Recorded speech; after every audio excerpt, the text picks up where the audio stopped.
Yo no puedo estar con alguien que no me hace un regalo cada semana. Yo soy así, tienes que aceptarlo. Son mis límites.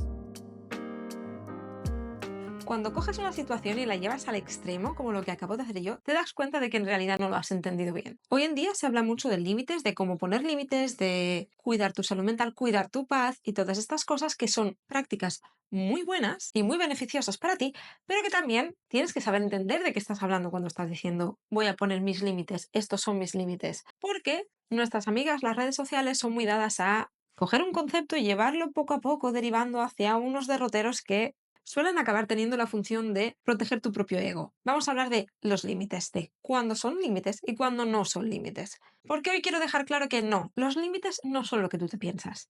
Como mi objetivo al final es que entendáis qué son los límites y cómo se usan, vamos a empezar por lo más básico de todos, que es definir qué es un límite. Los límites son líneas claras para una persona que necesita para sentirse segura, respetada y en equilibrio. Al final no son más que unas condiciones en las que yo quiero ser tratado y en las que yo quiero vivir. Pero ojo, no es una demanda, no es algo que tú tienes que pedir a los demás. Los límites tienen más que ver contigo que con el otro. Y aquí es donde está la sutileza de todo el asunto. Un límite no es que yo a ti te pida que hagas o no hagas algo, sino es una declaración de cómo yo quiero ser tratada, de lo que yo voy a hacer si se cruza ese límite, si estas condiciones no se dan. El problema es que a veces confundimos límites y amenazas. Si vuelves a hablar con esa chica, te dejo. Es mi límite. Como veis, esto es una amenaza. ¿Cómo diferenciamos las dos cosas? Para empezar, un límite requiere muchas veces de un contexto, de que la otra persona entienda por qué para ti eso es importante. Porque si ese contexto no se expresa, si esa persona no conoce lo que hay alrededor de estas condiciones en las que tú quieres ser tratado, probablemente lo vivirá más como una amenaza, que es lo que es. Si haces una cosa, yo te castigo, yo te retiro algo.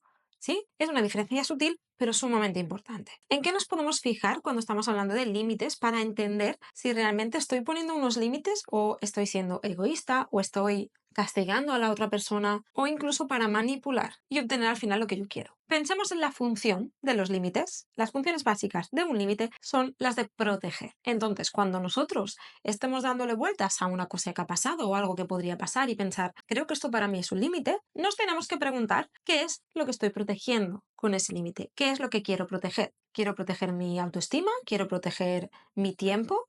¿Quiero proteger mi relación? Cuando estas son las respuestas, entonces seguramente estemos delante de un límite.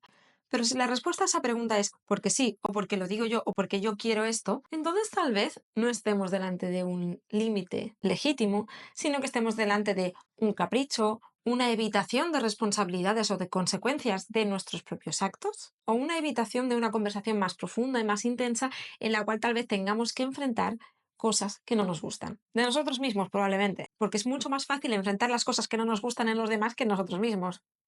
Pero bueno, soy perfectamente consciente que el analizar todo esto a veces es muy complicado y nos pueden entrar dudas de si estoy siendo egoísta, si estoy siendo demasiado exigente, si estoy amenazando, si tengo derecho a poner este límite o no. En estos casos siempre recomiendo que hables con alguien de confianza, incluso con la misma persona con la que tienes este conflicto o con la que dudas de si poner este límite o no. Aunque a veces eso puede ser complicado porque hay veces que hay personas con las que no nos podemos comunicar efectivamente. Por las razones que sean, no nos vamos a meter ahí. Pero sí que sería ideal poder comunicarlas. ¿Por qué? Porque un límite no sirve de nada si tú no lo comunicas. Lo ideal es que tú puedas comunicar este límite, porque de nada sirve tener muy claro cómo queremos que los demás nos traten si al final no lo comunicamos o no lo hacemos saber. Y para comunicar y hacer saber se necesitan dos pasos. El primero es expresarlo verbalmente y ser conscientes de que la otra persona lo ha entendido. Y el segundo es actuar en consecuencia. Y este a veces es el más difícil. Os voy a poner un ejemplo muy fácil. Yo cuando era más jovencita utilizaba mucho el sarcasmo, la ironía, este tipo de toma y daca que se da mucho entre los amigos. Y en un momento dado entró una persona nueva en mi vida a la cual trataba pues más o menos como había tratado a todos mis demás amigos. Hasta que esta persona, al poco de conocernos, me dijo, mira, no me gusta el sarcasmo y la ironía. Me hacen sentir muy mal y me da la sensación de que no me respetas. Así que si seguimos en esta dinámica, yo lo siento, pero me tendré que ir. Yo en ese momento me quedé como, wow. Estamos delicados. Pero entonces reflexioné, esa persona no me pidió que no lo hiciera. Me dijo que simplemente si esa era mi manera de comunicar las cosas, esa persona no quería estar a mi alrededor y no quería ser tratada así. Y acepté el límite. Pasó el tiempo y yo procuré respetar este límite y en alguna ocasión se me escapó alguna. Y esta persona se levantó y se fue. Fue entonces cuando yo comprendí que ese límite era real al 100%. Así que inmediatamente lo recordé y le pedí disculpas. A partir de entonces esto simplemente se volvió como una parte más de esa relación. En esta relación no cabe este tipo de comportamientos.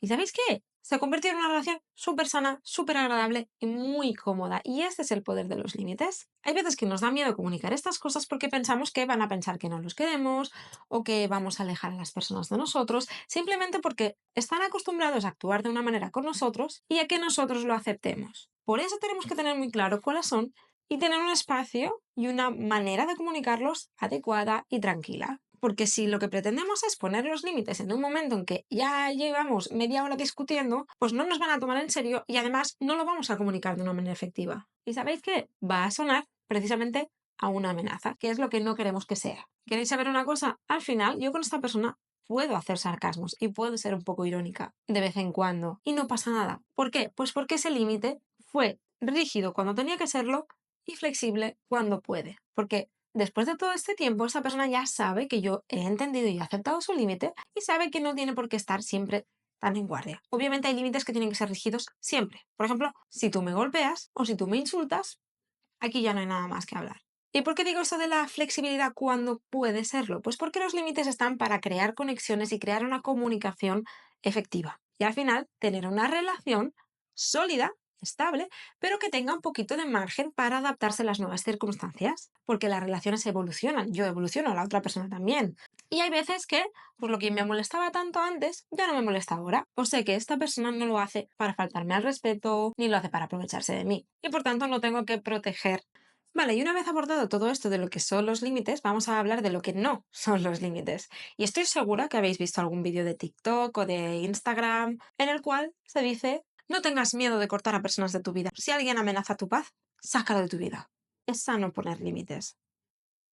Amigos, esta es una de las grandes muestras de que estamos ante la cultura del hiperindividualismo emocional, donde el yo se convierte en el centro del universo. Con estas frases lapidarias, lo único que estamos haciendo es cerrarnos en banda a absolutamente cualquier cosa que nos pueda indicar que nosotros tenemos la remota posibilidad de equivocarnos. Cuando estamos hablando de límites como sinónimo de cortar por lo sano, bloquear o exigir que los demás hagan cosas, no estamos hablando de límites. Un límite no puede ser tan simple. Tiene que crear espacio para el diálogo y para que hacer saber a la otra persona lo que te pasa y por qué. Así que podemos resumir lo que no son los límites con 3 pequeñas frases. Los límites no son formas de controlar a los demás. Por ejemplo, no puedes salir con tus amigos porque eso traspasa mis límites. Tampoco son chantaje emocional. Si haces eso, te bloqueo porque este es mi límite. Y por supuesto, no son dogmas inamovibles que van a impedir el diálogo. No quiero hablar de eso porque eso perturba mi paz. Es mi límite. Así que en general podemos concluir así con un pequeño resumen de todo lo que hemos comentado porque me da la sensación de que esto de los límites es un tema complejo, que hay que tomárselo en serio y que requiere de un poquito de reflexión antes de establecerlos. ¿De acuerdo? Así que si resumimos un poquito, vendríamos a decir que los límites tienen que ver más con la autorregulación. Recordemos que siempre se hablan desde el yo. No tienen que ver con el control externo, con el control a una segunda o tercera persona. Se tienen que comunicar y respetar por ti, porque acordémonos que esto va de ti. ¿Eh? Si tú le has dicho a alguien que esto no te gusta y que te vas a ir, pues vete cuando lo haga. No te quedes ahí pensando, No respetan mis límites. porque esta es la parte donde tenemos que incluir esta responsabilidad propia. Si alguien no respeta tu límite, tú puedes elegir lo que hacer, pero no puedes exigirle a esa persona que cambie. Y sobre todo, un límite no puede ser una excusa para evitar el diálogo o para evitar asumir, por ejemplo, la responsabilidad afectiva en una relación. ¿Por qué? Porque en el fondo las relaciones, ya sean de pareja, familiares, con amigos, requieren de negociación, empatía y flexibilidad. Así que por hoy esto va a ser todo, porque me da la sensación de que las fronteras, las definiciones en esto de los límites, ¿no? Lo que separa un límite de una amenaza, a veces pueden ser un poquito sutiles y un poco borrosas. Y para poder diferenciarlo, creo que el trabajo está más en la introspección que en otro lugar. El por qué lo estoy haciendo, qué es lo que quiero proteger, ¿recordad? Así que no quiero ahondar mucho más en este vídeo porque me parece que sería demasiado extenso y demasiada información para un solo vídeo, pero si os interesa podemos profundizar en otro. Lo que sí que me gustaría es que me dierais ejemplos de esos límites malentendidos que seguro que os habéis encontrado porque es que están por todas partes, y también de límites bien entendidos, ya sea que los habéis puesto vosotros o que se los han comunicado los demás, porque a veces con los ejemplos reales de otras personas entendemos las cosas mucho mejor que cuando nos explican la teoría con palabrejas como hago yo. Y llegados a este punto solo me queda despedirme, agradecer tu visita y esperar que nos veamos en el próximo. Muchas gracias.